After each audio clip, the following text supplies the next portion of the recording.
रोशनी को कान से कम सुनाई देता था। जब दाखिला हुआ और वो पहले दिन स्कूल आई तो बच्चे उससे बात नहीं करते थे और धीरे धीरे वो 150 बच्चों के उस स्कूल में अब वो बहरी नाम से जानी जाने लगी। तुमसे कुछ पूछ रहे हैं, जवाब क्यों नहीं देती हो? बहरी टुकुर टुकुर अपनी टीचर जी को देखती जा रही है। ये देख टीचर का गुस्सा और भी बढ़ गया और उसके गाल पर एक खींच कर थप्पड़ लगा दिया। वह जमीन पर गिर पड़ी। पतली दुबली 7 साल की वो थप्पड़ खाकर खूब रोती धोती, फिर खुद को ही चुप करा लेती। उसने कई बार कहा कि हमें सुनाई कम देता है टीचर जी, पर अध्यापिका को ये उसका बहाना लगा। टीचर ने उसे सबसे आखिर में बिठाना शुरू कर दिया, ये सोच कि ये पढ़ने में नालायक है। घर में दादा दादी, माँ, बड़ी बहन और बड़े भाई के बाद तीसरे नंबर पर ये पैदा हुई और इसके बाद उसका एक छोटा भाई। माँ और बाकी बहन भाई बहुत सुंदर थे तो उन्हें माँ बाप का और दादा दादी का प्यार भी खूब मिला। और तीसरी नंबर की सांवली दुबली पतली जिसे कम सुनाई देता है, इसी वजह से सब उसे बहरी बुलाते हैं। वो कहते हैं ना कि ना शक्ल अच्छी और ना ही किस्मत अच्छी। जब ये 3 साल की थी तो पिता का साया भी सिर से उड़ गया। कहते हैं कि जब से ये पैदा हुई थी तब से इसके कान बहते रहते थे। सब छोटे बड़े बेचारी का मजाक बनाया करते। स्कूल में रोशनी नाम बस रजिस्टर के लिए ही था। सब उससे चिल्ला चिल्ला कर बात करते तो वो हिलते होठों को समझने में कंफ्यूज हो जाती तो गलत जवाब के एवज में एक और सज़ा मिल जाती और फिर इस तरह छोटी सी बच्ची का आत्मविश्वास खो गया। वो चुपचाप मार खा लेती। घर जाती तो खाना बना होता वो निकाल कर खा लेती। भाई बहन भी उसकी परेशानी को न समझकर उसे तंग करने का कोई मौका नहीं छोड़ते। दादा दादी, बुआ, चाचा चाची, मौसा मामा और मौसी नानी, सबका व्यवहार उसके साथ उपेक्षापूर्ण था। बेचारी को अपनी परेशानी समझने में ही सालों लग गए, पर घर वालों ने उसकी बीमारी को नज़रअंदाज कर दिया क्योंकि वो सुंदर नहीं थी। पता नहीं क्यों लोगों के लिए सुंदरता इतनी मायने रखती है। सुंदरता के चक्कर में कुछ लोग अपनों के साथ ही कितना बुरा कर जाते हैं, उन्हें इस बात का एहसास भी नहीं होता। लोग गुलाब पसंद करते हैं पर उसके साथ कांटों को अनदेखा कर देते हैं क्योंकि गुलाब तो बहुत ही खूबसूरत होता है। यहाँ तो मामला ही सुंदर होने का था। रोशनी धीरे धीरे बड़ी हो रही थी। अब वो अपनी परेशानी अच्छे से समझ रही थी। बड़ी बहन और दोनों भाइयों का छोटा मोटा काम भी अब उसके हिस्से में आ गए। सबको खाना देना, चाय और पानी देना। छोटी सी लड़की स्कूल जाने से पहले और लौटने के बाद बस यही काम करती रहती। उसके बाद भी अगर उससे कुछ गलती हो जाती तो फिर सबसे मार पिटाई और गालियाँ भी मिलती रहती। फिर भी उसको किसी से कोई शिकायत नहीं होती। तीसरी कक्षा में पढ़ने वाली बित्ते भर की लड़की ज़्यादा से ज़्यादा 8-9 बरस की होगी, पर इतना जुर्म शायद उसके सौतेले भाई बहन या सौतेली माँ भी नहीं करती जितना जुर्म उसके सगे भाई बहन और माँ कर रहे थे। अब जब वो 9 साल की हो ही गई थी तो उसकी माँ उसे हर रोज़ लकड़ियाँ लाने भेज देती। सुबह जल्दी उठाकर जब वो लकड़ियाँ लेके आती तभी उसे पढ़ने जाने को मिलता। स्कूल में भी बच्चों और अध्यापिकाओं द्वारा मजाक बनाना उसके रुके आंसू धैर्य का बांध तोड़कर बह जाते।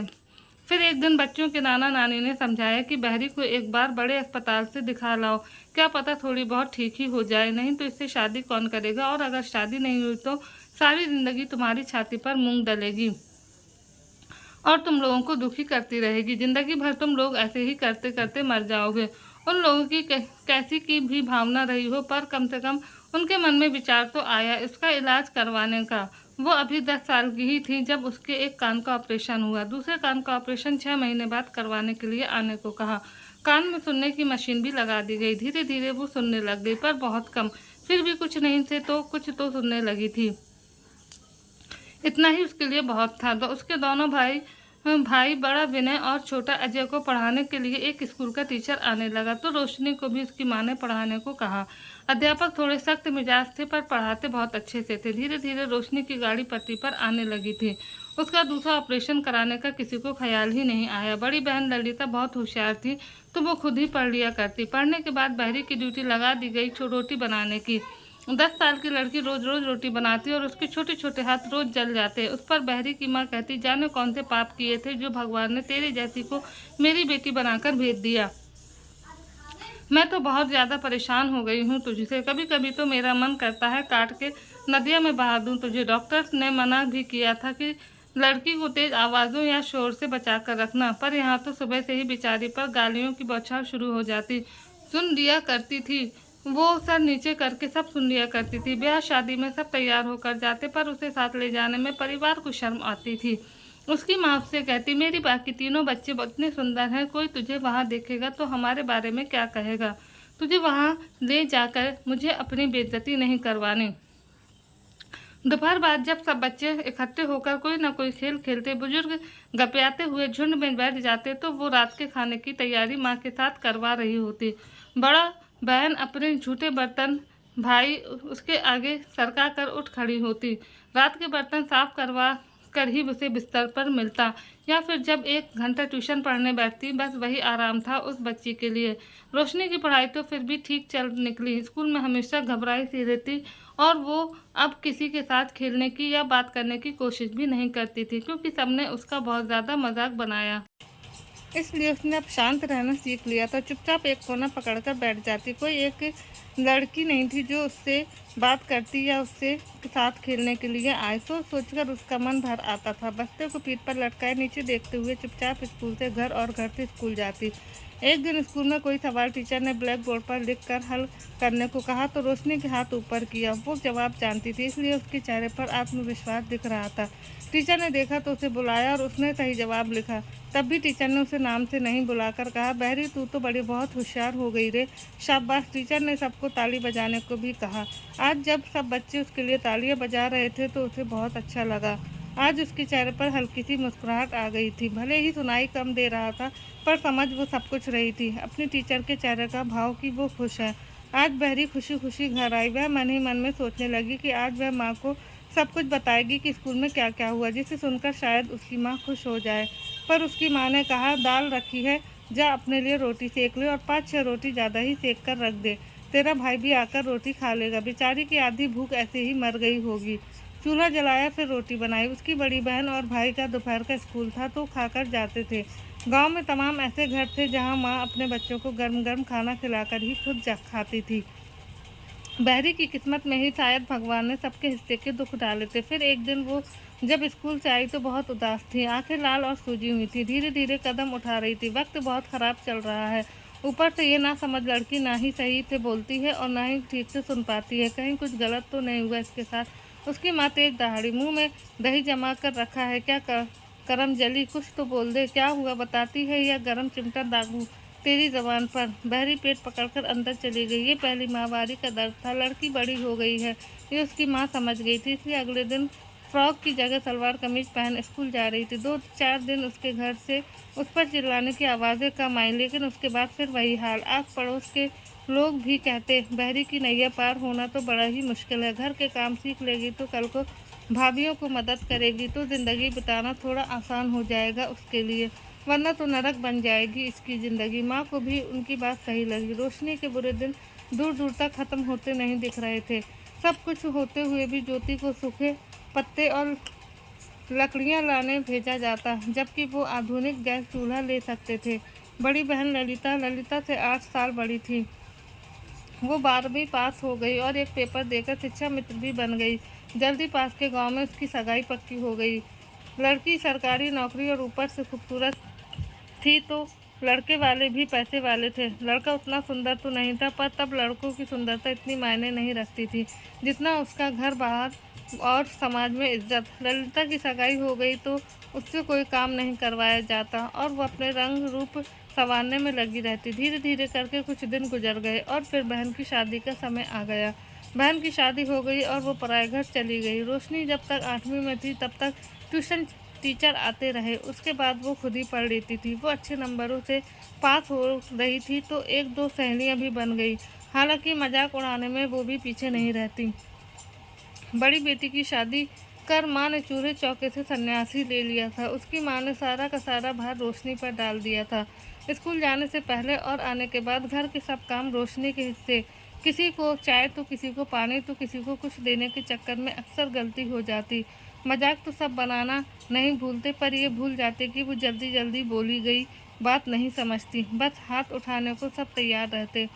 घर का मुखिया दादा जो हुक्का गुड़गुड़ाता रहता और वो अपने आसपास की पंचायत तो करता, पर अपने घर में एक निर्दोष बच्ची पर होने वाला अन्याय रोक तो नहीं पाया, पर साथ जरूर दिया। गालियों से नवाजा जाता था उसे। ऐसा कौन दादा होता है जो अपनी पोतियों को गाली देता है। रोशनी को 11वीं पढ़ने स्कूल नहीं भेजा गया। आगे की पढ़ाई घर से ही चल रही थी कि एक दिन अचानक रोशनी के नाना और मामा एक परिवार के साथ घर पधारे और रोशनी का रिश्ता पक्का कर दिया। उनसे रोशनी की कमी छिपा ली गई। लड़का अभी भी पढ़ ही रहा था। कुछ दिनों में उसकी शादी भी हो गई। रोशनी अभी 15-16 साल की ही थी, इसलिए वो लोग अभी गौना करवा कर नहीं ले गए। रोशनी के ससुर बहुत समझदार इंसान थे। उन्होंने कहा, हमारी बहू का बीए हो जाने दो, तब तक हमारा लड़का भी कुछ बन जाएगा, तब गौना करेंगे। वैसे तो पढ़ाया जाता या नहीं पढ़ाया जाता ये पता नहीं था, लेकिन अब लड़के वालों ने कहा तो पढ़ाना पड़ा। इस दौरान इस घर में बड़ी बहू आ गई, यानी रोशनी के बड़े भाई की शादी हो गई। बड़ा भाई बिना ज़्यादा पढ़ा तो नहीं, पर उसने अपना काम अच्छा जमा लिया था। घर में बड़ी बहू आ गई थी, इसलिए सब बहुत ही ज़्यादा खुश थे। शादी में आगे आगे ललिता ही रही। बहरी को सबके सामने आने से मना किया गया था। उसे सबके सामने चुप रहना सिखाया गया था। थोड़ा बहुत बोलने की कोशिश भी करती थी तो लोग उसे समझते भी नहीं थे। परिवार का कोई सदस्य नहीं चाहता था कि बहरी बेटी की वजह से कोई उनका मजाक बना। शुरू के दिन में बहू की खूब सेवा हुई, प्यार दुलार हुआ। बहरी चुपचाप अपनी भाभी के साथ काम कराती रहती। पढ़ाई के साथ साथ घर के कामों में भी अव्वल हो रही थी रोशनी। वो कई बार भाभी को आराम करने को कह खुद ही काम निपटा देती थी। भाभी को अपनी ननद की कमी के कारण हमदर्दी तो थी, पर पति, देवर, सास, दादा दादी, सास वगैरह का उसके लिए जो रवैया था वो बदल नहीं सकती थी, इसलिए वो विरोध भी नहीं कर पाती। पर हाँ, उसकी भाभी उसे बहुत ज़्यादा काम नहीं करने देती थी। भाभी बहरी के साथ में अच्छी तो हो ही चुकी थी, इसलिए उसकी भाभी चोरी छुपे उसको सजने संवरने का सामान देती। उसके ससुराल से भी हर त्यौहार पर उसके लिए खूब सारा सामान आता, जिस पर भी उसकी बड़ी बहन अपना हक जमा ले जाती और कहती, ये काली बहरी क्या करेगी। बहरी की शादी हो गई थी और वह बाहर देखती थी कि जिन लड़कियों की शादी हो जाती थी वह खूब सज संवर कर स्कूल आती हैं, पर उसे ये सुख नसीब नहीं था। वो पढ़ाई में सभी बच्चों से आगे निकल गई थी। कॉलेज में उसकी सहेलियां मोबाइल पर अपने पति से बातें किया करती, तो उसका भी मन हुआ कि वो भी मोबाइल पर अपने पति से बात करे। घर में आई भाई भाभी, माँ, बहन और छोटे भाई के पास भी मोबाइल था, तो उसने माँ से कहा कि मुझे भी मोबाइल दिला दो, तो बदले में मिली उसे मार। रोशनी की भाभी ने उसकी माँ को रोकने की कोशिश की और कहा, माँ जी, अब रोशनी को मारना छोड़ दो, उसकी शादी हो चुकी है। अगर उसके ससुराल वालों को पता चला कि आपने उनकी बहू को मारा पीटा है तो पता नहीं वह लोग क्या करेंगे। बहू, तुझे ज़्यादा अम्मा बनने की ज़रूरत नहीं है, तू चुपचाप अपने कमरे में अंदर बैठ, और उन्हें कौन बताने वाला है कि ये पर उसके साथ क्या हो रहा है, कि यहाँ पर इसके साथ क्या हो रहा है। तुझे अगर इस घर में रहना है ना, तो तू भी अपनी ज़ुबान बंद रखा कर, नहीं तो मुझसे बुरा कोई नहीं होगा। रोशनी की भाभी को उसकी माँ की बातें सुनकर बहुत बुरा लगा, इसलिए वह चुपचाप हो गई थी। उसने चुपचाप मार और गालियाँ हमेशा की तरह खा ली। उसके ससुराल से जब भी फ़ोन आता तो रोशनी से बात नहीं कराई जाती, क्योंकि उनका झूठ जो पकड़ा जाता। उसी साल उसने बीए फर्स्ट डिवीज़न में पास किया तो खुशी का माहौल बन गया। आखिर परिवार खुश हो ही गया, क्योंकि उसकी विदाई का दिन भी नज़दीक आ गया था। बहरी को बहुत डर लग रहा था, क्योंकि उसे अपनी कमी का पूर्ण एहसास था। उसके ससुराल वालों से सच छुपाया गया था। पता नहीं बहरी के साथ उसके ससुराल में कैसा सलूक होगा। दहेज में सभी जरूरी चीज़ें दी गई। विदा कराकर उसके ससुर पहले उसे अपने गांव लेकर गए। रोशनी डर के साए में ससुराल पहुंच गई। उसके ससुराल में लगभग 30 लोग थे। उसके ससुर के सब भाई मिलकर एक ही जगह रहते थे। उनके चूल्हे अलग थे, पर आंगन एक ही था। बहरी की आंखों में डर साफ दिख रहा था। सब लोग कुछ ना कुछ बोलते चले जा रहे थे। रोशनी को कुछ भी समझ नहीं आ रहा था कि वो क्या करे क्या ना करे। उसके अंदर तो डर बैठा हुआ था, जब इन लोगों को उसकी सच्चाई का पता चलेगा तो वह लोग इसका क्या हाल करेंगे। उसकी ससुराल में उससे कुछ रस्में करवाकर कमरे में भेज दिया गया। वो चुपचाप डर से गठरी बनी बैठी गई। उसका पति आया। कुछ साल पहले तो वो बहुत सांवला सा था, पर अब तो रंग साफ लग रहा था। वो बहुत देर तक बोलता रहा और रोशनी उसकी बात समझ नहीं पा रही थी, इसलिए चुपचाप सुनती रही। वो उसके बारे में, उसके शौक, पसंदीदा रंग पूछ रहा था, लेकिन वो तो सुन ही नहीं पाई। एक नया सा रिश्ता, उसकी जानकारी बड़ी बहन या भाभी को देनी चाहिए थी।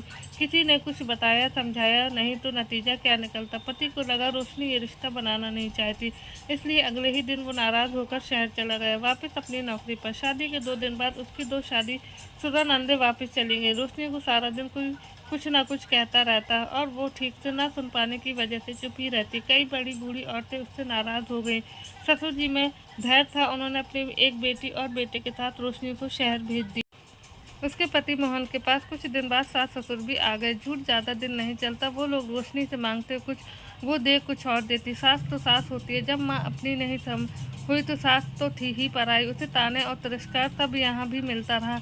ससुर जी अपने संबंधियों से नाराज थे, पर वो रोशनी को कुछ नहीं कहकर उसका दाखिला बीएड में करवा आए। रोशनी के ससुराल में सब बहुत पढ़े लिखे हैं, ये बात तो रोशनी को यहाँ आकर पता चली। मायके की मार और गालियों से तो वो निकल आई थी, पर ससुराल में मिलने वाले तानों से बच पाना असंभव था। मगर ससुर जी ने उसमें आत्मविश्वास भर दिया था।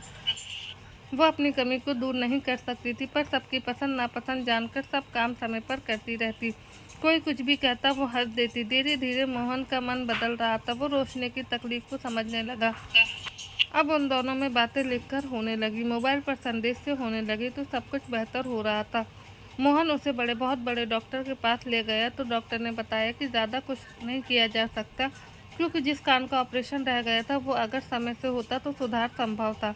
अब उस कान की हड्डी गल चुकी थी, ऑपरेशन तो हो ही नहीं सकता था, साथ ही कान की मशीन को भी इस्तेमाल नहीं किया जा सकता था। धीरे धीरे ही सही, पर रोशनी और मोहन में नज़दीकियाँ बढ़ रही थी। एक बार संकोच खत्म हुआ तो रोशनी ने मोहन पर विश्वास कर उसे घर और परिवार की सब बातें बतला दी। उसकी आपबीती सुनकर मोहन सिसक उठा। उसने रोशनी को कसकर सीने से लगा लिया और उसका हर कदम पर साथ देने का वादा किया। घर में जो भी थोड़ा तनाव था वो कम होने लगा।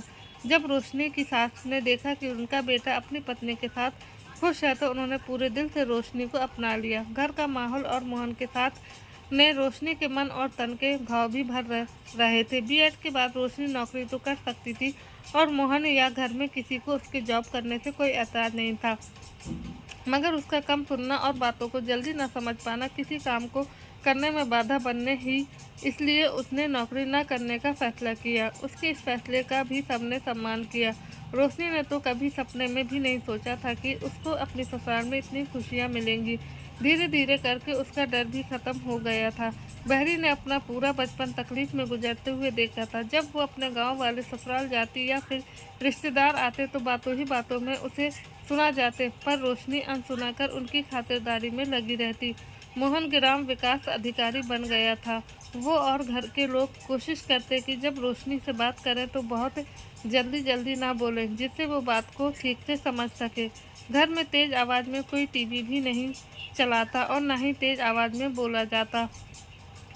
सास ससुर आते जाते रहते। एक ननद और देवर उनके पास ही रहते थे, क्योंकि दोनों ही पढ़ रहे थे। कभी कभार मोहन अपने साथ रोशनी को उसके मायके मिला लाते, पर अकेले वहाँ छोड़कर नहीं आते, क्योंकि रोशनी ने अपने मायके वालों के बारे में मोहन को सारी सच्चाई बता दी थी। मोहन रोशनी से बहुत प्यार करता था, इसलिए वह खुद ही नहीं चाहता था कि कोई उसका अपमान करे।